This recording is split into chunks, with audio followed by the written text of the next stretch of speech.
नमस्कार, भवानी वस्त्रालय में आप सभी का स्वागत है। आज फिर से आपके लिए लेकर आए हैं प्योर में पोशाक, जो कि कलकत्ते वर्क में रहेगी।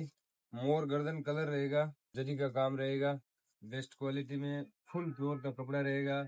लहंगा भी प्योर का आएगा, कुर्ती भी प्योर की आएगी, ओढ़नी भी प्योर की आएगी। सेम वर्क में रहेगा, सभी पैटर्न 3 कलर रहने वाले हैं। ये ओढ़नी है इसकी, ये अस्तर आएगा।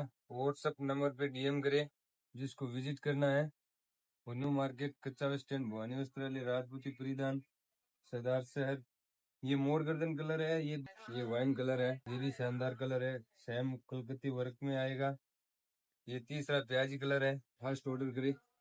फुल प्योर का कपड़ा आएगा, लहंगा भी प्योर का आएगा, कुर्ती भी प्योर की आएगी, ओढ़नी भी प्योर की आएगी, कलकत्ता वर्क आएगा, जरी कुंदन वर्क आएगा। वीडियो को ज्यादा से ज्यादा शेयर करें और इंस्टाग्राम पेज को फॉलो करें। धन्यवाद।